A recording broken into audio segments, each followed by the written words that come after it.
FUD and the FOMO. It's just going to get you wrecked. If you're a retail trader, do not fall victim to the massive amounts of noise coming out of the peanut gallery right now. You're basically being bombarded with fear of missing out and fear, uncertainty, and doubt from all sides and all kinds of really silly nonsense. Experts and analysts, technical analysts that claim to know what they're doing and clearly do not. Because if they knew what they were doing, they would be reading leading information and not spewing garbage about lagging information. So what am I talking about here? Bitcoin and other assets that are moving up right now in the middle of, obviously, what traditional people call a bull run. But what VEPS traders just call another day, another week, another month, another year. We don't care what the price is, if it goes up or down or sideways. We just care about being able to trade it with low time frame volatility, entropy, probability, and statistics, which we call the VEPS. Right now, there are massive occurrences of opportunity for low time frame traders. Why do I say that? Well, if you look at the RMLR on the weekly time frame, you'll notice that I've been telling people for months now exactly what's going to happen around the time of about a month before the next Bitcoin halving, which, guess what, is a month from now. And I said that the FUD and FOMO noisemakers would be blasting out noise and drumming up that noise, and they'd be pushing it harder and harder as we get closer to the halving. And sure enough, right now, you've got all kinds of experts and smart people pretending like they know what's going to happen, but they have no idea what's going to happen. And what is going to happen, very clearly, is what's already happening right now. There's an intersect on the 30 length power mean with smoothing length 10 and the 30 RMLR on the weekly time frame of Bitcoin. And what does that mean? It means if you know how to read the RMLR, you're aware that there is very probably going to be another nice move within 0 to 4 candles. And there's already been a 6.33 move, 6.33% move this week. Could it be higher? Yes, we're talking about the weekly time frames. We've seen weeks recently as high as 22% moves. So 6.33% is very nice. We could certainly see more movement during the week to the upside, and also it could reverse very soon. However, keep in mind right now the asset is in a trending move to the upside on the weekly time frame, and it still has plenty of room to run. And it also has room to run up to the third standard deviation band of the 3012 RMLR on the weekly time frame. So once it hits there, look out for when it stops hitting that, if in fact it gets to there. Does it have to? No. But if it does, and then stops hitting it, sure as heck, after a couple of weeks of not hitting it, a mean reversion is in progress. Could it also run beyond that and hit the third standard deviation band to the upside of the 1110 RMLR? Absolutely it could. Is it likely to happen? There's certainly probabilities that indicate that it will, if it in fact runs up quickly and there's not that much difference between them. And yes, it looks a lot on the dollar value, but it's not so much on the percentage value. So if we had another week like we had last week, when the asset moved up a couple, 22% or something, it is certainly possible that it would move up significantly, and that would put the asset at around $89,000 if we're to hit it now. Of course, it doesn't have to go there. In any case, even if it hits around 76K right now, on the third standard deviation to the upside of the 30-12 RMLR. And that RMLR is beginning to go flat now for the next several weeks. And he's going to have a little rise and a little dip on the week before the halving and the week of the halving.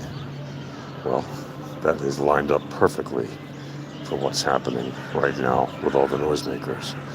We're going to see the asset move very nicely between now and the halving, up, down, or sideways. We don't care. It certainly could revert at this point, right? It does not have to, but that would happen if the entropy starts to show that the trending move is over, and the volatility is telling you that the asset's going to move down because of the volatility in its correlation. If it does, a mean reversion to the downside would be significant, not horribly if you know what you're doing and know how to short, but it would be very juicy opportunities for shorts, right? This area, if you want to be safe and you don't like trading low time frames, well, then you're an investor and not a trader. But if you want to call yourself a trader and be safe and take profit in this area, you certainly could, especially if you got in very early on during this move up, anywhere between 15K and now, right? Well, not right now, because if you want to end up flat, that won't do you very much good. But if you wanted to be super safe, sure, you could get out now. You might also miss some nice additional weeks of significant moves up and down.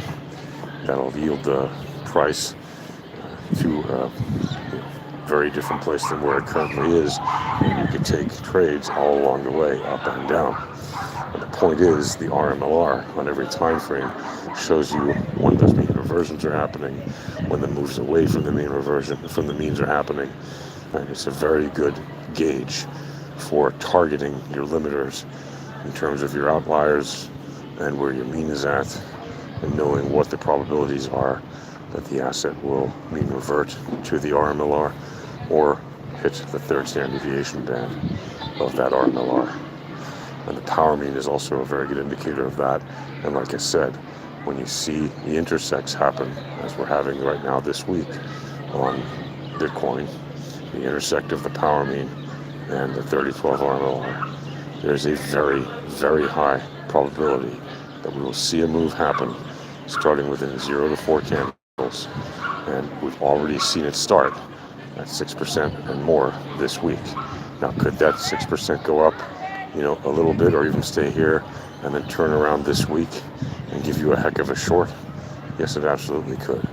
Are there also other mean reversions at play? Yes, across all different timelines, across all different time frames. Right now on the daily, there's been a mean reversion at play since February 13th or so, right? Or since the 14th. So that's been basically a month, and it's been mean reverting, and it has gone up in price about 50% since then. Just more evidence that you could have mean reversions to the upside in continuation to a move that was already to the upside, right? It doesn't mean that it's not mean reverting. It absolutely is mean reverting. And right now, the probability is that it will complete the mean reversion to that RMLR and even to the power mean that's below it before it hits that third standard deviation band to the upside of that same RMLR on the daily time frame. And right now, that third standard deviation band on the daily time frame is up in the 89,000 or so region. And if you look, or 81, 80, whatever, it's in the 80s, quite high. And the probability of going there before it goes back down to the RMLR, which is currently around 61,000 and change, and then, of course, completing the mean reversion to the power mean, which is down in the 50s, well, the probabilities are higher that it will complete the mean reversions first. So does that mean you should take profit right now and dump everything? No, you should look at lower time frames. But the point is that these indicators show you very strong information, leading information on high time frames like the daily, the weekly, the monthly, just as they do on the lower time frames, 4 hour, 90 minute, 1 hour, half hour, 33 minutes, 15 minutes, 5 minutes, 9 minutes, 6 minutes, 3 minutes, 1 minute, 10 seconds, whatever it is you like to trade, 15 seconds, 1 second, whatever you like to trade, the information that is born out of the VEPs is the information to trade with, because that is the leading information. How do we know that? Because those are the same maths that are used by the high frequency trading firms and the quant shops that build the algorithms that run the big bots that these HFT firms and quant shops use to literally move the markets. How do we know that they move the markets? Because they run literally anywhere from 70 to 90% of all trades on any given asset class, on any given asset, on any given market, of anything that's liquid across the world. Again, the markets are random most of the time. And when they're not, they're in trend. And when I say the markets, I mean individual assets. You could also look at indexes and say that index is in trend or that index is random. It doesn't matter what the asset is or the group of assets. There is always randomness. Most of the time, assets are moving randomly thanks to geometric Brownian motion, right? And sometimes they're in trend. And of course, it depends on the time frame. Every time frame has its own entropy. Every time frame has its own randomness and trending moves. And that's why you have to look at lower time frames to actually make the moves. If you're just an investor, you're buying and you're holding, it doesn't really matter if you have a 5-year or a 10-year or a 15-year or a 20-year outlook. Right? Generally speaking, assets go up over time. That's called drift. But if you're a trader and you actually want to get in and out of positions to grow your stack quicker than the market just naturally going up over a long time, then the way to do it is low time frames. And don't let these fools in the noise gallery fake you out or fool you in, make you take positions that are horrible just because they have a nice video or some, acceptable, credible news outlet interviews them, or some big YouTuber interviews them, or some big YouTuber talks about what they think. It does not matter. Those are all ridiculous analyses meant to fool you, meant to fake you, meant to get you broke. Ignore them, learn how to read the VEPs, learn how to trade the VEPs, and you'll be glad you did. Now, the way you get into the VEPs, if you haven't yet already done so, is to simply go to alphatradinghq.com/discord, request your volatility starter kit, learn to trade. It is all free. You get free indicators and a free chart. You get free access to the education about those indicators. You get free access to chats in the server. You get free access to all kinds of channels filled with educational information. It's all free. A lot of it is also verified third-party information from external sources, actually reputable sources, actually people who know what they're talking about when it comes to quantitative analysis and mathematics, and the reason that HFT firms use these maths that we use at Alpha Trading. We make a lot of good calls, although we don't give signals.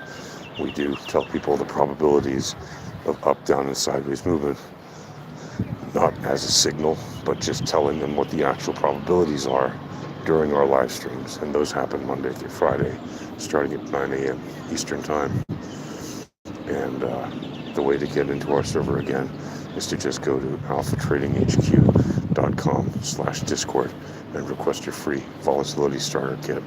All you got to do is create a ticket in the request support channel and just submit your TradingView username so we can hook you up with the indicators. And they're free for you to use and to keep as long as you like, forever. As long as you're in the Discord, you get access to those forever. You can use those to actually trade, not just to learn.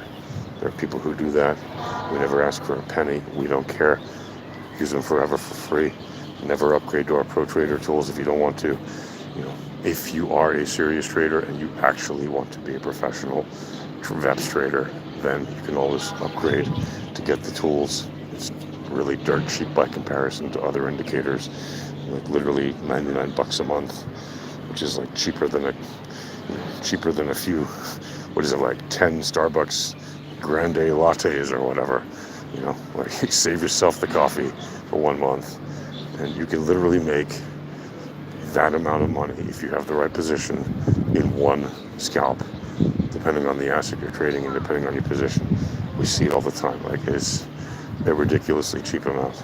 So, a 10-minute scalp you can pay for your indicators the rest of the month. It's all gravy. But again, you don't ever have to pay for that. You can just use the free tools forever. We don't care. We're never going to push you to buy the indicators. We're not about selling indicators. We're a tiny community. If we were about selling the indicators, we'd be pushing hard for people to subscribe and all that stuff. We don't. We only want people who are actually serious about trading. If you just want your garbage information, lagging indicators, and follow YouTube Jimmy, who's going to get you wrecked like 99% of the other traders, then by all means, stick with that nonsense. We're happy for you to be the liquidity on the other side of our trades. And if that isn't a wake-up call to you, I don't know what is. So, that said, happy trading.